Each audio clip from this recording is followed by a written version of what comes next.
আসসালামু আলাইকুম আপু ভাইয়া আঙ্কেল আন্টি কেমন আছেন সবাই? আশা করি সবাই ভালো আছেন। আমিও ভালো আছি। এই যে দেখেন আজকে আমি গরুর মাংস রান্না করতেছি। আসলে তেলটা মানে চর্বিটা একটু বেশি, মাংসটা কম। গরুর মাংস রান্না করব আর কলমির শাক আনছে বাজার থেকে রেদওয়ানের বাবার কলমি শাক অনেক পছন্দ। কলমি শাক ভাজি করব আর হচ্ছে গরুর মাংস রান্না করব। রান্না করছি হচ্ছে গরুর মাংস, এটা চাউল মানে সিদ্ধ চাউল পানিতে ভিজায় রাইখা বাড়ছি, বাইটা মশলা টশলা দিয়ে সুন্দর করে মাখায়া ছোট ছোট মন্ড করে এই মাংসের মধ্যে ছাইড়া দিচ্ছি। দিয়ে এটা রান্না করব। রান্নার শেষে একটু সম্বার দেব পেঁয়াজ রসুন ছেঁচা দিয়ে, তেজপাতা জিরা ফোড়ন, এই যে সম্বারের জন্য সব কিছু দিয়া ভাইজা সম্বারের জন্য প্রস্তুতি নিচ্ছি। সোমবারের ভিডিও নেই নাই।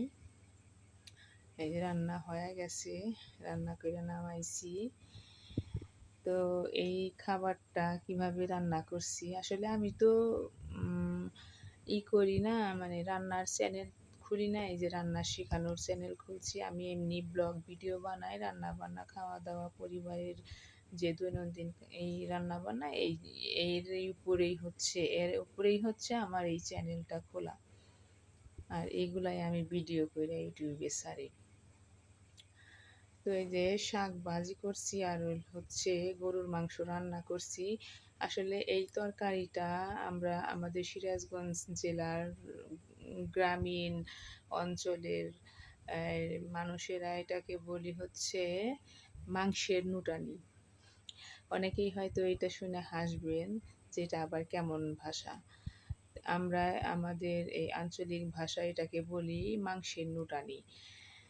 গরুর মাংসের নুটানি চাউল বেটে, চাউল বাটার মধ্যে মশলা দেই, মাংস রান্না করতে যা যা মশলা ব্যবহার করি ওই মশলাগুলা দিয়া এইটা সুন্দর করে মাখায়া ছোট ছোট মন্ড কইরা ওইটা আবার ওই মাংস কষায়া ঝোল দিই, দিয়া যখন জাল দিয়া নামামু তার একটু আগে এগুলা ছাইড়া দিই, দিয়ে যখন সেদ্ধ হয় তখন আবার একটু সম্বার দিই, দিয়ে নামাইলে এটা এক ধরনের তরকারি হয়। এটা ভাতের সাথেও খাওয়া যায়, তারপরে আবার রুটি দিয়েও খাওয়া যায়।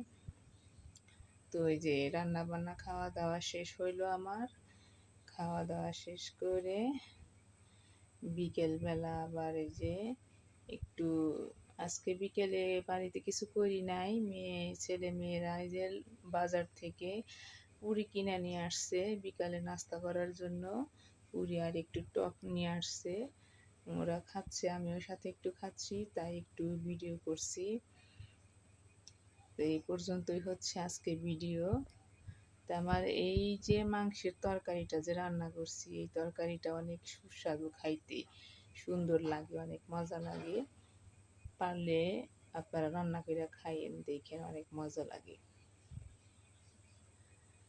পুরি আনছে বিকেলের জন্য, পুরি আনছে চারটা পুরি আনছে। এই পুরিটা আবার আমরা খাচ্ছি, আমি আমার ছেলে মেয়ে আমরা সবাই মিলে টক দিয়ে দিয়ে খাচ্ছিলাম। পুরিটাও অনেক মজা।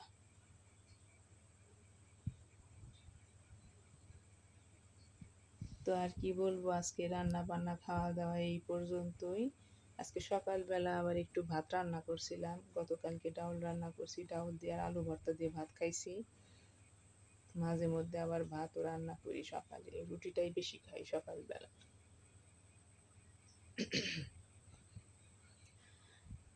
তো বিদায়, আজ এখানেই বিদায়।